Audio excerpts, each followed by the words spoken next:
30 years ago this year, in 1983, our region hit rock bottom. The Pittsburgh metro unemployment rate topped 18%, and the following year, the region suffered a net population loss of 50,000. In the midst of the collapse of the region's industrial base, a group of civic leaders decided to form the Pittsburgh High Technology Council. At the time, it seemed to be something of an oxymoron. But a generation later, it's demonstrated just how visionary those founders were. The Pittsburgh Technology Council is celebrating its 30th anniversary this year. Audrey Russo is president and CEO of the Pittsburgh Technology Council. And welcome. Good to see you again. Yeah, thank you. Happy anniversary. Oh, thank you. I like that. Yeah, I like that. It's something to think about, but it really is a milestone, not just for the organization, but what it really says for what our region's become over the past generation. It's incredible. When you think about 30 years ago, and it's more than that, really, because in terms of when they thought about sort of coalescing a group, these were leaders in an array of fields. So these were people who were working by themselves in advanced manufacturing, didn't really know what was happening around them in terms of where's the adjacent markets. People were chasing customers very siloed. The unemployment, as you mentioned, was at historic levels.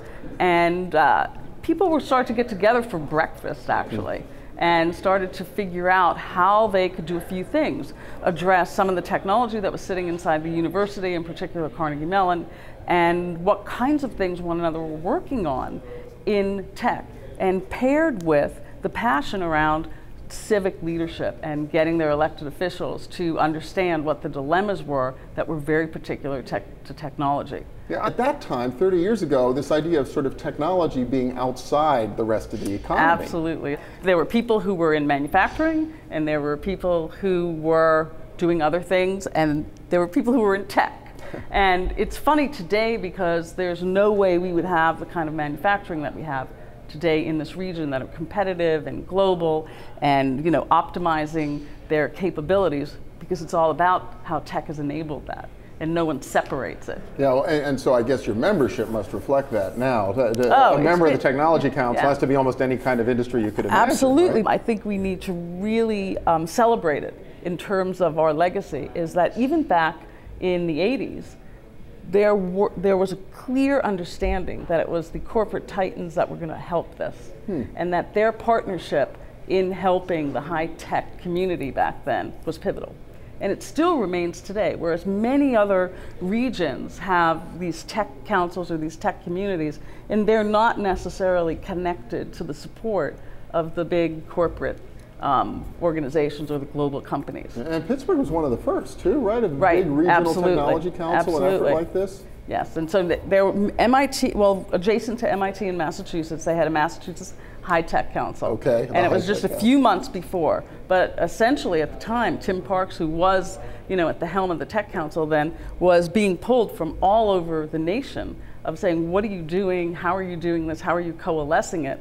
And so the support that Tim had were from the support organizations like, the law firms and the accounting firms who help build companies, but it was also from the bigger titans as well. That's a real interesting. So that's a really interesting and that mix, that willing to invest in these new ideas and, right. and bring them along is important. So what role do you think the Technology Council is playing today to help drive this and sort of take it all to the next level?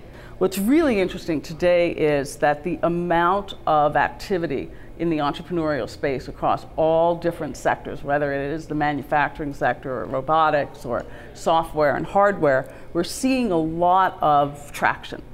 And that traction has really resulted from the years of what Pittsburghers are probably pretty famous for, is that grist, that capability to continue to go, drive against all odds and make sure that we can become these communities. And these communities have supported these bonfires, as I like to call them. And so now we're seeing it, sort of everywhere. You're seeing incubators, you're seeing people start, you're seeing people put their own nickel into ideas, and it's also easier.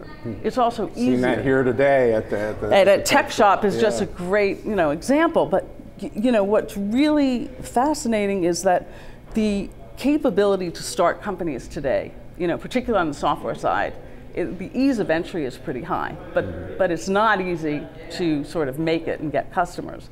And when you start to see the kind of traction that we're seeing here and the amount of investment and the add-on money that has occurred, like for example, Innovation Works, with government venture capital being invested in this region and in these companies, you're seeing a lot of follow-on money.